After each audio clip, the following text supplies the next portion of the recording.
Hello friends, मैं क्रम मित्र और आप सबका एक बार फिर स्वागत करता हूं हमारे यूट्यूब चैनल टीके नर्सिंग एक्सीलेंस में।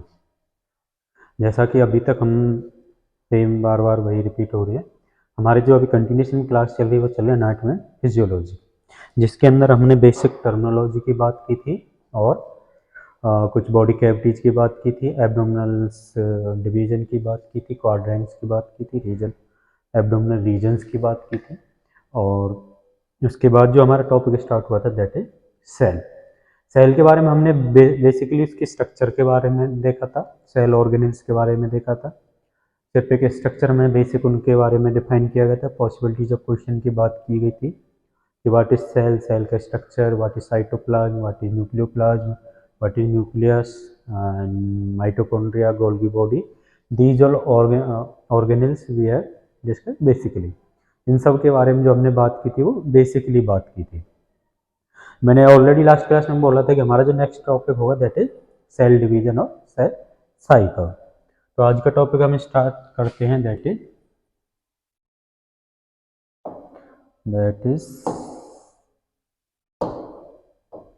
Okay that is cell cycle. What is the means of cell cycle? Cell cycle का बेसिकली मतलब ही क्या है कि इसके अंदर सेल क्या करती है, cell growth and replicate DNA और क्रोमोसोम्स।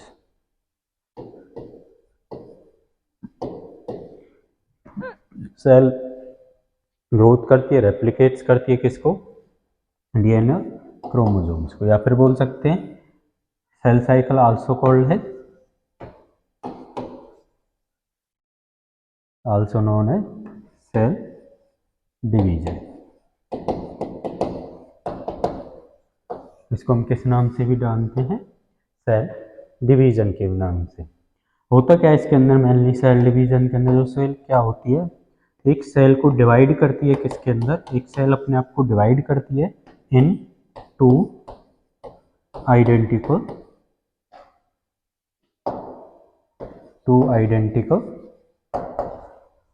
डॉटर्स में। आइडेंटिकल डॉटर सेल्स में अपने आप को क्या करती है? डिवाइड करती है। बेसिकली कब करती है? एक तो रिप्लेस करने के लिए क्या करती है? सेल को रिप्लेस करने के लिए, या फिर रेप्लिकेट करती है। जो एक तरीके से जैसे जैसे या फिर हम बोल सकते हैं रिप्लेस करने के लिए, या फिर सेल एजिंग, यानी कि जो आपकी ओल्ड सेल्स होती हैं वो सेल एजिंग। सेल क्या करती हैं? जो जो आपकी ओल्ड सेल्स होती है उनको रिप्लेस कर देती हैं विद न्यू सेल्स के द्वारा। या फिर कोई भी सेल कब करती है अपने आप को cell division? At the end life. और कब करती है? इन एंड लाइफ कंडीशन में। तो सेल डिवीजन या सेल साइकिल हमें कब कब देखने को मिलता है सेल में? जब किसी सेल को उसको रिप्लेस करना होता है अपनी किसी न्यू डॉटर सेल्स के साथ, या फिर एक एंड लाइफ स्टेज होती है कि यहाँ पे इस सेल की इतनी ही लाइफ ये खत्म हो जाएगी तो इसको अपना डिवीजन करना मैंडेटरी है। या फिर आपकी एजिंग ऑफ सेल, जब सेल आपकी बहुत ज़्यादा एजिंग यानी कि ओल्ड होने लगती है तो उसको न्यू सेल्स के साथ डिवीजन करती है।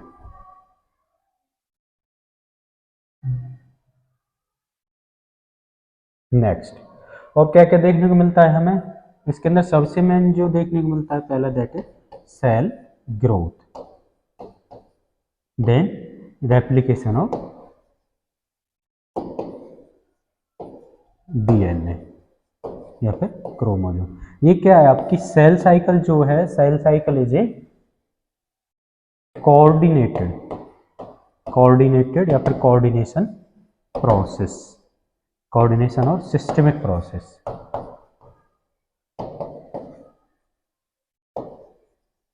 दैट मीन्स जो आपकी सेल है, जो भी सेल है वो सिस्टमेटिकली ही डिवीजन करती है। पहले अगर सेल ग्रोथ होना है पहले क्या करेगी, सेल कंटिन्यूअसली ग्रोथ करेगी। सेल कैसे करेगी, कंटिन्यूअस ग्रोथ करेगी। देन उसके बाद हमें क्या देखने को मिलता है, रेप्लिकेशन ऑफ डीएनए।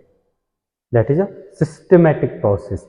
ऐसा नहीं है कि पहले सेल ग्रोथ ना करके सीधा रेप्लिकेट कर लिया, डीएनए का डिवीजन कर लिया, उसके बाद सेल ग्रोथ कर लिया फिर सेल डिवीजन करेगी। नो, सिस्टमेटिकली चलता है। सेल कंटिन्यूसली ग्रो करती है, फिर सिंथेसिस या रेप्लिकेशन ऑफ डीएनए क्रोमोसोम करती है, देन फिर कंटिन्यूसली ग्रोथ करती है और उसके बाद आगे जाके सेल डिवीजन करती है। क्लियर? इसके अंदर मेनली हमें दो कंडीशन देखने को मिलती है। One is karyokinesis, that is division of nucleus.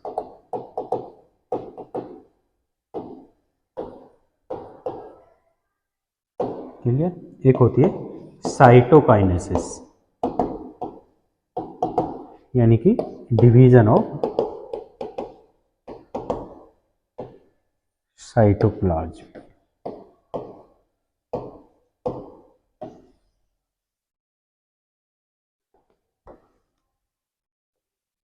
Karyokinesis यानी कि डिवीजन ऑफ न्यूक्लियस, जब आपका न्यूक्लियस डिवाइड करता है या फिर जेनेटिक मटेरियल जब सेल का जेनेटिक मटेरियल इंटरनली रेप्लिकेट करता है, दैट इज कैरियोकाइनेसिस। और उसके बाद जो प्रोसेस होती है, जो मेन डिवीजन होता है सेल के अंदर प्रेजेंट साइटोप्लाज्म का, that is called cytokinesis. Clear? Next आगे बढ़ते हैं हम इसमें।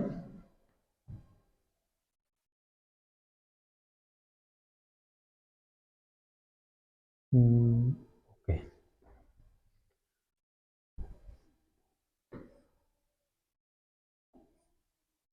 सेल डिवीजन के अंदर जो हमारी मेनली दो स्टेज हमें देखने को मिलती हैं। टू स्टेज होती है इसके अंदर। एक होती है हमारी interphase and second is M phase, that called mitotic phase, mitotic या फिर meiosis. Interphase and mitotic, these are the two phase seen in या two stages seen of in cell division. इनके बारे में हम 1 बाय 1 बात करेंगे। बेसिकली सेल साइकिल या सेल डिवीजन से आते हैं क्वेश्चन, बट कहाँ से आते हैं वही बात करेंगे। बेसिकली आप 12th या 11th में पढ़ के आएंगे सेल डिवीजन के बारे में, तो जस्ट उसका ही एक रिवीजन पार्ट है ये। क्लियर? तो पहली स्टेज क्या होती है इसके अंदर, इंटरफेज। तो आज की जो क्लास है, आज की जो वीडियो में बात करने वाले, दैट इज बेसिकली इंटरफेज। उसके बाद हम जो बात करेंगे दैट इज एम फेज। दोनों को एक साथ कंबाइन करेंगे तो थोड़ा सा एक लंबी वीडियो हो जाएगी, तो उसको ना चाहते हुए हम इसको दो शॉर्ट पार्ट्स में इजीली अंडरस्टैंड करेंगे। बेसिकली मैंने आपको पहले ही बोला था कि एक सिस्टमेटिकली प्रोसेस है। क्लियर? ऐसे नहीं है कि डायरेक्ट एम फेज स्टार्ट हो जाए, सिस्टमेटिकली प्रोसेस है जिसके अंदर एक होती है इंटरफेज और एक होती है एम फेज। एम फेज की जो हम बात करेंगे प्रॉपर नेक्स्ट क्लास में बात करेंगे। आज की क्लास में जो हम बात करेंगे that is interphase. Interphase also called as, it's also known as resting phase या फिर रेस्टिंग स्टेज। इंटरफेज को भी हम एज अ रेस्टिंग फेज बोलते हैं, बट बेसिकली या फिर मेनली जो रेस्टिंग फेज आती है दैट इज अवर G0, जो अभी हम इसके अंदर बात करेंगे। अब मेनली देखें तो इसके अंदर होता क्या, इंटरफेज के अंदर मेनली क्या करती है, जो मेन पार्ट हम बात कर रहे थे दैट इज सेल ग्रोथ। क्या करती है, सेल कंटिन्यूसली ग्रोथ करती है, रेप्लिकेशन ऑफ डीएनए, रेप्लिकेशन और सिंथेसिस ऑफ डीएनए या फिर जेनेटिक मटेरियल फिर बोल सकते हो क्रोमोसोम। ये हमें इस स्टेज के अंदर देखने को मिलता है। कहाँ तक देखने को मिलता है, सिंथेसिस ऑफ डीएनए तक, यानी कि डीएनए रेप्लिकेशन तक हमें देखने को मिलता है। उसके बाद जैसे डीएनए रेप्लिकेट होता है उसके बाद सेल कंटिन्यूस ग्रोथ करती है और कहाँ एंटर हो जाती है, enter in the M phase. Clear. अब बात करें इंटरफेज के बारे में। इंटरफेज की बेसिकली दे रहा 4 स्टेज या फिर 4 फेज ऑफ इंटरफेज। इंटरफेज के अंदर हमें 4 फेज देखने को मिलती है। सिस्टमेटिकली ही बात करेंगे। First one is G1, G pronunciation for gap phase, gap. Then G0 same. जो मेन रेस्टिंग फेज होती है एक सेल डिवीजन के अंदर, that is G0, it is the specific resting phase. इसमें क्या करती है, जो सेल आपकी क्या करती है, क्विट कर देती है। यानी कि कोई कोई बहुत सी सेल्स क्या होते हैं, उनके अंदर काफ़ी सारी सेल्स के अंदर हमें डिवीजन देखने को मिलता है, बट कुछ सेल्स क्या होते हैं कि उस लीग से हटकर अपने सेल डिवीजन या सेल साइकिल को क्विट कर देती है। यानी कि वो ना सेल डिवीजन करती है ना ही सेल साइकिल करती है। Then S phase, S phase is S for synthesis, and last one is G2, that is वही सेम गैप 2 या फिर सेकेंड गैप फेज। क्लियर। ये हमारी इंटरफेज की 4 सब फेजेज हैं। G1, G0, एस फेज है, G2 फेज। इंटरफेज के अंदर हमने बेसिकली बात की थी कि इसके अंदर मेनली सेल ग्रो करती है और रेप्लिकेट ऑफ डीएनए करती है, डिवीजन नहीं करती। सेल डिवीजन मेन स्टार्ट होता है। हाँ, एक दो क्वेश्चन और हैं इंटरफेज के बारे में, मैं पीछे बता देता हूँ।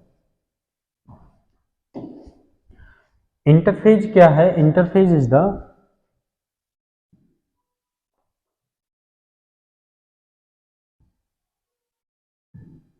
एक दो क्वेश्चन हैं जो मैं आपको बता देता हूँ।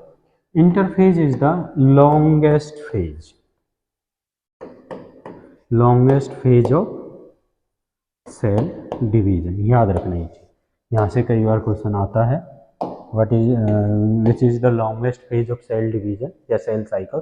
तो सेल साइकिल के अंदर जो सबसे लॉन्गेस्ट फेज है that is interphase. Clear. Next, एक सेल साइकिल से भी एक क्वेश्चन मैं बता देता हूं आपको।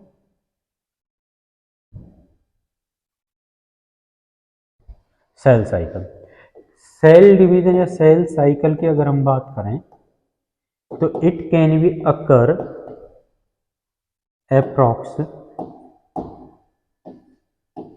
Every 24 hours. ये चीज याद रखेंगे। जो सेल डिवीजन होता है एवरी सेल के अंदर कितने, अप्रोक्स एवरी 24 आवर्स के अंदर आपके सेल्स में क्या देखने को मिलता है, हमें नॉर्मली सेल्स के अंदर डिवीजन देखने को मिलता है। That is clear. Interphase, M phase, M phase के अंदर मेनली देयर आर 2 कंडीशन, एक माइटोटिक सेल डिवीजन और एक होता है मियोसिस। तो मियोसिस के लिए ऑलरेडी मैंने एक गायनी की क्लास ही थी, उसके अंदर ओवुलेशन के अंदर वह भी कंडीशन बताई थी। मियोसिस इज बेसिकली या mainly seen in germ cell. किन में देखने को मिलता है? जर्म सेल में। जर्म सेल किनको बोलते हैं ऑलरेडी बता दिया, that can be reproduce. Reproductive cells जो होती है हमारी, उनको ही हम क्या बोलते हैं, that are known as germ cells. Clear. और जो माइटोटिक सेल डिवीजन हमें देखने को मिलता है,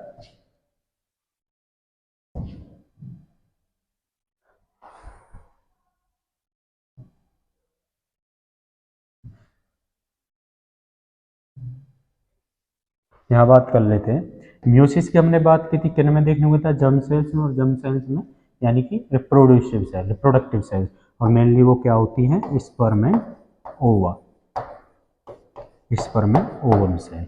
सिर्फ इन्हीं सेल्स के अंदर हमें क्या देखने को मिलता है? मियोसिस। बाकी जितनी भी हमारी सेल डिवीजन होती है that called mitotic, also called as somatic cell division. That called somatic cell division. यानी कि बाकी रेस्ट ऑफ जितनी भी हमारी नॉर्मल सेल्स होती है, हार्ट सेल्स होती है, किडनी सेल्स होती है, या ऑर्गन जितनी हमारे ऑर्गन सेल्स होती हैं, that are called mitotic cell division, यानी कि that also called as somatic cell division. Mitotic को हम और क्या बोलते हैं, also known as somatic cell division. Clear. Meiosis mainly किन के अंदर देखने को मिलता है, जर्म सेल्स के अंदर। Is that clear. नेक्स्ट, याद आई, यही ये कोशिश है, बार बार आपको मैं वही बोल रहा हूँ कि पॉसिबिलिटीज ऑफ क्वेश्चन जितनी भी है वो आपके ज़्यादा से ज़्यादा इसके अंदर हम सॉर्ट आउट कराएंगे। और एक क्वेश्चन और याद आ गया, सेल डिवीजन से ही बात कर लेते हैं।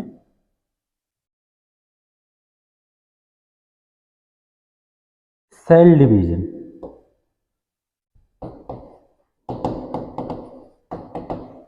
सेल डिवीजन हमेशा किस पे डिपेंड करता है, depend on the genetic functioning.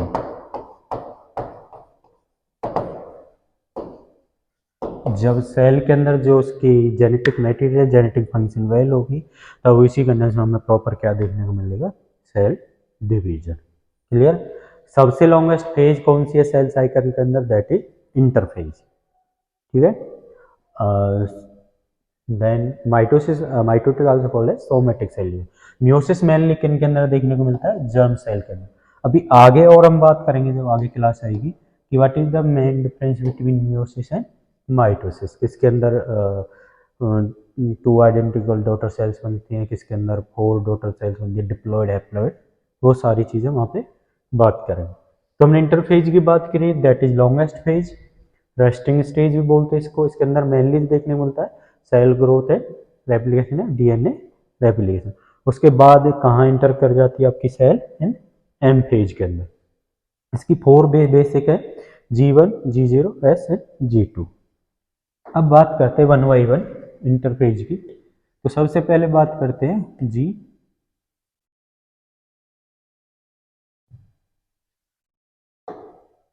G1 phase की।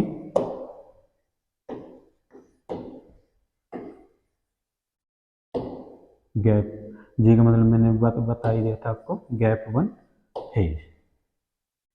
क्लियर। तो पहला, it is the longest phase of interphase. Interphase की भी सबसे लॉन्गेस्ट फेज कौन सी है आपकी, G1। अगर हम टाइम ड्यूरेशन की बात करें, it taken approx 8 to 10 hours. G1 phase में कितना टाइम लेता है, 8 to 10 आवर्स। इसके अंदर सेल क्या करती है, कंटिन्यूअसली ग्रोथ करती है।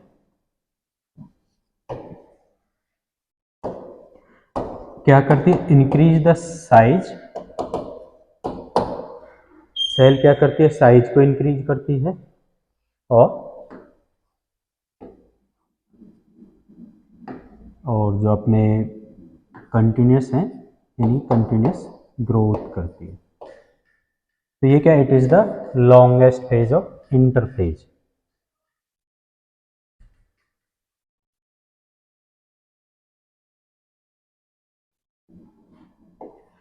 देन इसी के साथ ही एक हमारी बेसिकली स्टेज होती है इंटरफेज की, दैट कॉल्ड G0। G0 यानी कि G0 को हम क्या बोलते हैं, basically is also called as resting phase. मैंने बताया था इंटरफेज को भी हम रेस्टिंग फेज बोलते हैं, बट जो मेन रेस्टिंग फेज होती है दैट इज G0। और इसको हम कौन सी बोलते हैं, दैट इज आल्सो कॉल्ड है क्वेसेंट स्टेज।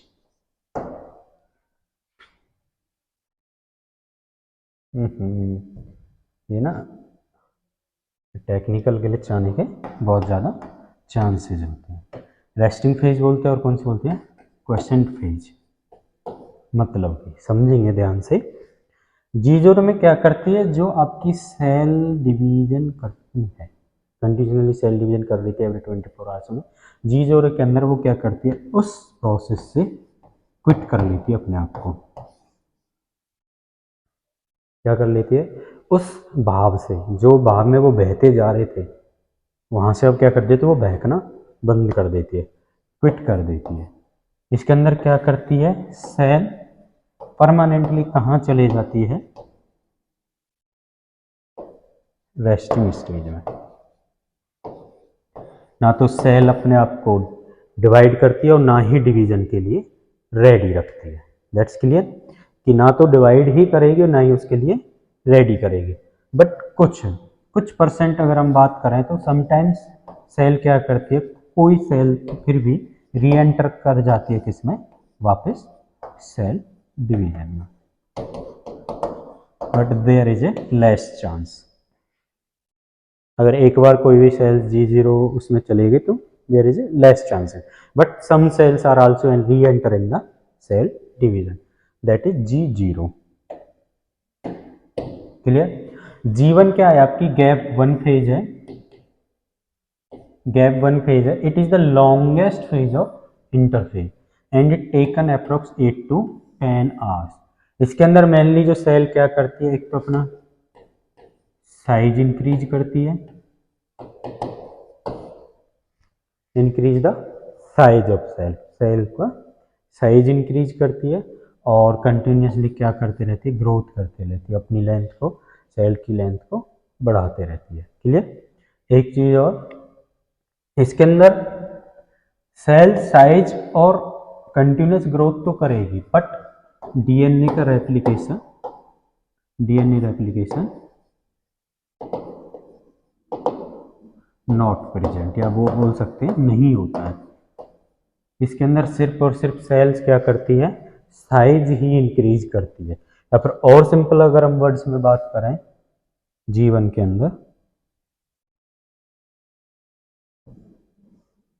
अरे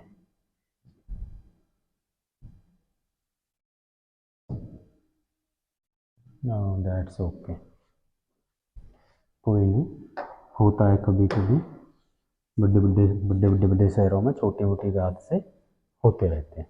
क्लियर, दैट इज जीवन। यहाँ तक क्लियर। एक और, जीवन के अंदर क्या होती है, cell is only metabolically active, क्या रहती है, मेटाबॉलिकली एक्टिव रहती है।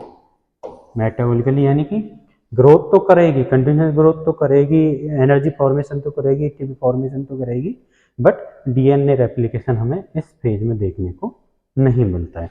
G0 is the gap phase, इसको हम क्या बोलते हैं, G0 यानी कि रेस्टिंग फेज, क्वेश्चन फेज। इसमें क्या करती है सेल, जो हमारी सेल्स होती है उसको क्विट कर देती है, सेल डिवीजन को क्विट करके, या उस जिस भावना में वो बहते अब तक काम करते आ रही थी, वो उस भावना को बेअसर कर देती कि अब मेरे आपकी किसी भी भावना का मेरे पे कोई असर नहीं है, मैं कुछ हटके करना चाहती हूँ। वो कहते हैं ना कि लगातार सब कंटिन्यूशन करने से मैं कुछ हटके करना चाह रही हूँ, तो यहाँ पे सेल क्या करती है, आराम से चली जाती है कि मुझे कुछ अलग करना है, स्पेसिफिक करना है। Clear. Next, then cell enter in S phase. S phase is the synthesis.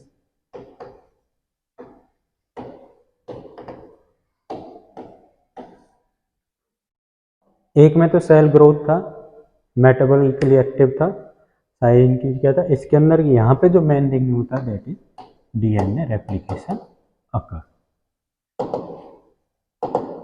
DNA replication यहाँ पे करता है and it's take approx 8 hours. अगर हम टाइम ड्यूरेशन की बात करें, that it approx take in 8 hours. Clear.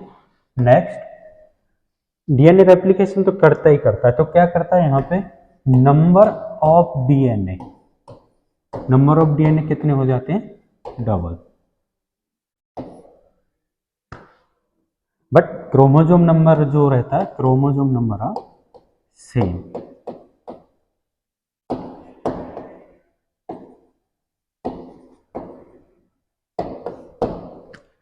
यहाँ से कई बार क्वेश्चन आ जाता है कि एस फेज के अंदर क्या होता है, कि कई बुक्स के अंदर देखो कंफ्यूजन है, कंफ्यूजन नहीं कह सकते, वो सिंपल वही है, डीएनए क्रोमोजोम। कई बुक्स के अंदर बोल दिया जाता है कि डीएनए भी डबल हो जाता है, DNA ready for replication, DNA के जो क्रोमेटिन फाइबर्स हैं, सॉरी क्रोमोसोम के जो क्रोमेटिन फाइबर्स हैं वो बिल्कुल रेडी हो जाते हैं, they are in double stage, यानी कि डीएनए डबल स्टेज में चला जाता है। क्लियर? तो यहाँ पे क्या होता है कि जो आपका डीएनए वो डबल स्टेज चला जाता है, इट अप्रोक्स टेक 8 आवर्स। अब रेडी है, बिल्कुल रेडी है डीएनए रेप्लिकेट करने के लिए। Then it enter into G2 phase, gap 2। इसके अंदर क्या करता है, गैप 2 के अंदर, गैप 2 इज मेनली, यहाँ पे हमें क्या देखने को मिलता है, प्रोटीन सिंथेसिस। हालांकि वो कंटिन्यूस चलते आ रहा है, बट यहाँ पे जो प्रोटीन सिंथेसिस मेटाबॉलिकली एक्टिव रहता है, और साथ ही साथ सेल एंटर कर जाती है, या फिर बोल सकते हैं it's an preparatory phase,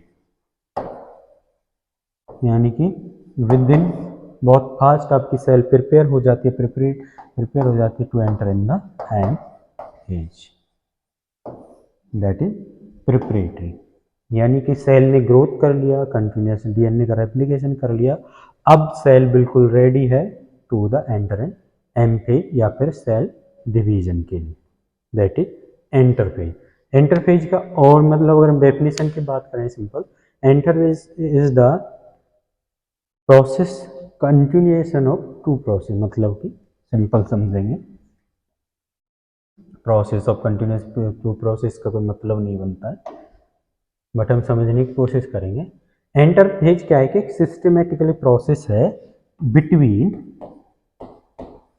to M phase,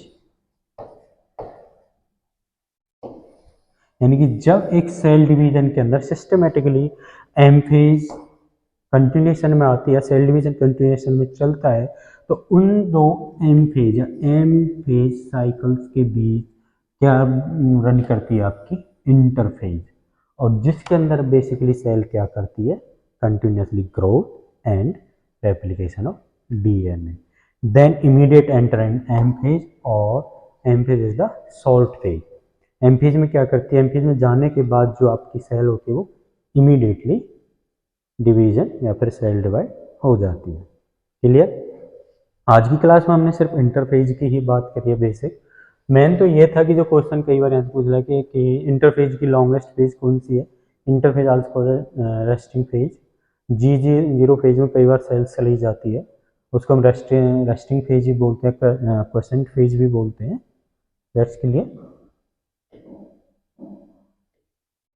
अब जो नेक्स्ट क्लास में हम बात करेंगे, that we are discuss basically about M phase. G2 phase के बाद क्या हुआ, प्रोटीन प्रिपेयर कर लिया, एनर्जी पूरी ले ली सेल ने, और या फिर प्रिपेयर हो गए वो completely to enter M phase, यानी कि जो आपकी शॉर्टेस्ट फेज है, M phase is shortest phase.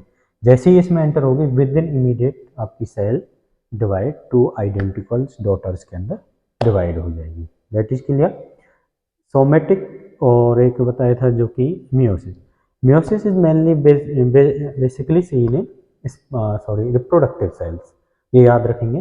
Reproductive cells ही सिर्फ हमारी मियोसिस स्टेज तक जाती हैं, बाकी जो हमारी जितनी भी सोमेटिक सेल डिवीजन, कंफ्यूज नहीं होना, माइटोटिक या सोमेटिक सेल, बाकी जितनी भी हमारी ऑर्गेनल सेल्स है वो सारी हमारी किसके द्वारा डिवाइड करती है, माइटोटिक, यानी कि सोमेटिक सेल डिवीजन।